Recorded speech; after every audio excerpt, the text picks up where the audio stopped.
Hi guys, this is Joshua Peterson with Peterson Electric.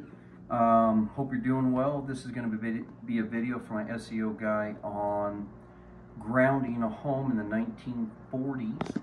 A lot of the older homes in Loveland, President Streets and Fort Collins will be downtown, Old Town. Basically changing out switches, plugs, and then grounding all the plugs and adding about 15 plugs where they didn't have any outlets accessible, adding some lighting, some just typical LED. So for instance, this room had no lights.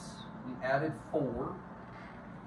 And then right here, I love to use these wireless switch systems. Nice dimmable, on and off, up and down. Actually gave her a little clip for her vehicle so she can hit the button and the lights turn on as she drives up. Very simple to do, avoids the extra 3-way damage. This is a bungalow type house. Attic is small, but it's accessible. Crawl space is great, except for one area we had to belly crawl. Took quite a bit of effort here. Definitely, if I stayed here for a full week with 3 people, that's what it would have taken. So we kind of broke it up over 6 weeks, just trying to do a day here and there, especially when I have so much service calls. It's hard to just do that, plus rearranging just with their schedule. She got her floors done. They look beautiful. Those things were disgusting carpet. Yanked it up, and this was linoleum in here and carpet in there, and some guy came in last week, did an amazing job on it. But so what we ended up doing is we only had 2 circuits in this kitchen. And so we did, of course, have to cut quite a bit. And then we patched it just to keep mice and cold air out and fished up. And then those were a few new wires there to get that, because she had 2 circuits. Now she's got 4 plus microwaves, 5, and then the range 6, 7. So that would be a little bit more appropriate. And then your lighting is 8.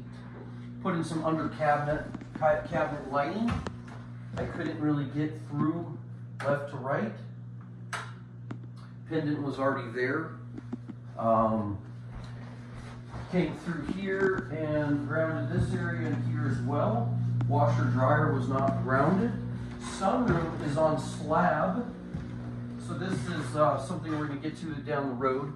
This looked like new wire was done maybe in the last 10 years. Crawl space out here. This makes it accessible for you. For those of you who have a finished basement, it's impossible without cutting drywall if there's not a grid ceiling. There's your crawl space, so that was fairly easy. Okay. A second ground rod for her. Put in an inner system bonding bridge bar and put on a surge protector. She has a 100 amp main disconnect, overhead service. For those of you in Loveland, she had 2 other electricians out and told her she had to go underground. You don't have to if it hasn't failed. If you do go underground because you want to get more ampacity, we would have had to take that part of the fence down, which we would have, and trench from here to here, and then she would have had to have a cement guy, or we would have rented a saw, cut this as an L shape, pulled it out, and had someone fix it for her. Then you would have to have a 30-inch deep, 2.5-inch Schedule 40 raceway, and the City of Power of Loveland look at it for the primary side coming in, that wire, the line wire, the feeders. And then from that point, our permit would kick in to upgrade this outside box with the bypass lever, meter, and some breaker slots, and then seal that rooftop, and then put in a slip sleeve, and she would have been good to go to have a brand new panel. Now, the other thing that was a bit odd was this.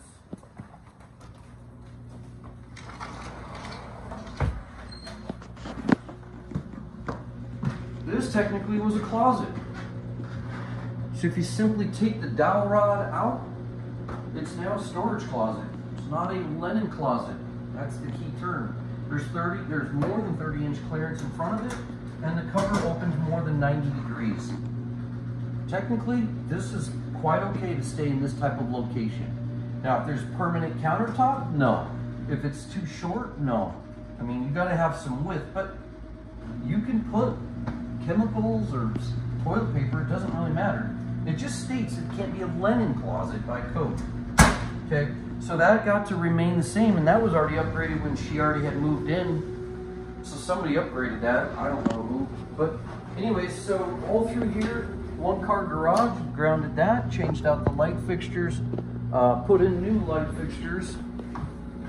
At least one of them. Yeah, that one was here, but put in that new one. This actually was done inappropriately. All these metal plates, we had a hot here at 120 to grounded conductor. The grounding wasn't there, and that grounded conductor was hooked up to the other red wire below, the ungrounded conductor, and it was 240 from here to the plate. I'd never seen that. Thank God we had our gloves on. Got that fixed it down below, because it used to be an old hot water heater that was electric that the guy hooked up to try to get 240. He didn't know what he was doing. So for years that's been inappropriately and incorrect. And then they must have got a gas hot water heater years later. But anyway, so yeah, we got all this done in here. All tamper resistive, arc fault on the new circuits. And in here, grounding done as well. Oh, and I wanted to show you guys, so sometimes we have to cut here to get down to get that ground wire up. And then we plastered it, and then over here, we plastered it here too. So it kind of matches the texture, but we had to break out, and then the wires came down at an angle, so we couldn't drill through. One of them I wrecked, I drilled right through it, so I had to pull it out, make a splice below, and pull it up. So because of the accessibility, we were able to add a plug, and then there, plugs and plugs. These are 2 bedrooms. We don't need to go in there, but we added plugs in there and grounded it. Got these grounded, these 2 outlets. If they service a bathroom, an outlet in any manner, even if the bathroom's huge and it's down low away at a toilet or in a water closet separate, you have to GFI protect all plug-in 120 volt and 240 volt plugs in a bathroom. If it's a steam shower hardwired, possibly no, unless the manufacturer requested or the inspector, but I would say, yeah, you should GFI protect your steam shower. So anyways, guys, all this lighting in here we added as well. The only thing that was here was this with 1 mushroom fixture. And that turned out really well. These I like to dim. These are 720 lumens per fixture. So imagine how much light she barely had in here. And now everything is bright, very, very bright. Anyways, guys, thanks for joining us. Hopefully that'll help you out. We have done quite a few of these homes. Pulling a separate EGC grounded conductor is allowed.